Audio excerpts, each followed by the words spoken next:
E agora, nos nossos estúdios aqui em São Paulo, recebemos a professora Maria Aparecida de Aquino, historiadora, tem ênfase em história contemporânea, história do Brasil República. Professora, boa noite, obrigado pela presença. Eu que agradeço a gentileza do convite e já cumprimento vocês pelo fôlego das eleições. Muito obrigado. Obrigada, professora. Professora, a senhora já tinha visto um segundo turno tão disputado assim? Acho que foi o mais disputado da história, né? Olha, não é certeza, não é isso? Decididamente nunca tinha visto nada parecido, né? Nada parecido.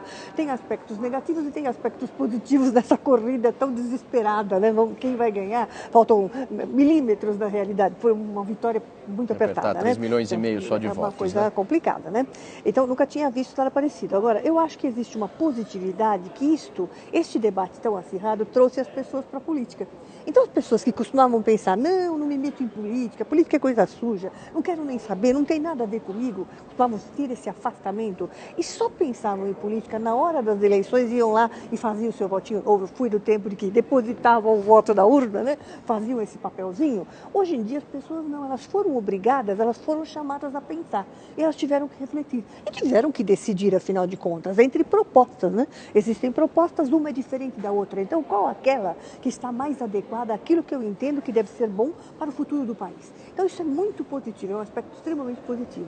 De negatividade, na minha muito modesta opinião, eu acho que foi a questão de ter muito voltado-se para a questão dos ataques. Então, ao invés de fincarmos e discutirmos diretamente as propostas, que é muito importante, acabou ficando na questão do ataque. O seu pai, a sua mãe, o seu tio, a sua prima, vamos descobrir todos os parentes de todo mundo e quais os problemas que esses parentes eventualmente teriam e onde estaria alojada a corrupção. Então, esse aspecto eu acho que é um aspecto negativo e que talvez, e eu tenho certeza que isso vai acontecer, para uma próxima eleição, eu acho que o debate vai ser aprofundado e teremos oportunidade de nos fixar efetivamente no que é importante, ou seja, quais são as propostas, qual a diferença delas e agora eu estou equipado para pensar. Eu gosto mais dessa proposta, ela está mais adequada àquilo que eu penso para o Brasil. Acho que isso é o fundamental.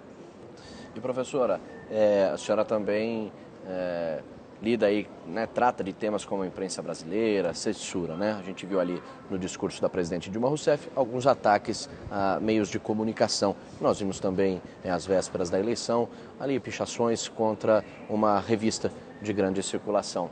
Isso te preocupa, desse tipo de atuação da militância do Partido dos Trabalhadores? Não posso dizer que me preocupe, porque eu penso o seguinte, eu acho que há um compromisso, se é que eu bem entendo, né? Analisando as propostas, eu acho que há um compromisso do partido com essa questão de liberdade de imprensa. Então, eu entendo que isso faz parte da plataforma e que jamais haverá um ataque no sentido de vamos fazer qualquer coisa para censurar um meio de comunicação. Agora, de outro lado também eu penso que deve haver uma responsabilidade da parte dos meios de comunicação. Então, penso eu, que não poderia, uma notícia que não fosse verídica e que não fosse comprovada, ela não deveria ser divulgada. Então, antes da divulgação, seria necessário que efetivamente existisse uma investigação. Vamos fazer uma investigação para ver se está correto e depois a gente bota a boca no trombone. Aí está tudo certo, estamos bem, numa muito boa, né? Mas acho que isso efetivamente não tem muito acontecido. Então, acabou gerando um pouco mais de animosidade, algum tipo de manifestação por parte dos meios de comunicação que em determinado momento pode ter sido um pouco mais excessiva. Mas eu que estudei censura à imprensa, sou a primeira pessoa a dizer que antes da liberdade de imprensa do que qualquer outra coisa. Então é necessário garantir a liberdade.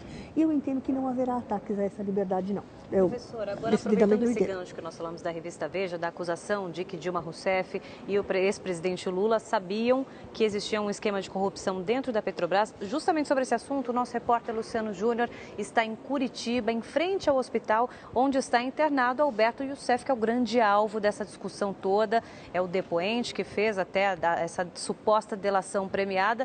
E o Luciano Júnior tem mais informações. Luciano, boa noite. Muito boa noite. Pois é, falamos ao vivo aqui de Curitiba. Eu estou em frente aqui ao Hospital Santa Cruz, onde desde ontem está internado o doleiro Alberto Youssef. Ele passou mal na sede da Polícia Federal durante o almoço, teve uma queda muito muito brusca de pressão, o SAMU foi chamado, ele então foi trazido para cá e desde então ele está fazendo exames. Hoje fez uma bateria de exames e, segundo o último boletim médico divulgado agora no início da noite, o senhor Alberto Youssef mantém o quadro clínico estável, apresentando na última avaliação um quadro cardiológico também estável. Exames laboratoriais e também complementares estão dentro da normalidade e ele nesse momento está no quarto descansando, mas ainda segundo o boletim médico, ele está lúcido, consciente e com os sinais vitais também dentro da normalidade. A Polícia Federal acompanha de perto, existem policiais lá dentro acompanhando todos esses exames. Polícia Federal que inclusive em nota hoje descartou qualquer possibilidade de envenenamento, uma hipótese que teria sido ventilada na internet durante o dia inteiro em relação ao problema que o doleiro teve. Amanhã pela manhã ele passa por mais uma bateria de exames médicos e cardiológicos e caso nada seja constatado, ele volta para a sede da Polícia Federal, onde segue preso. Luciano Júnior, de Curitiba, para a Rede TV.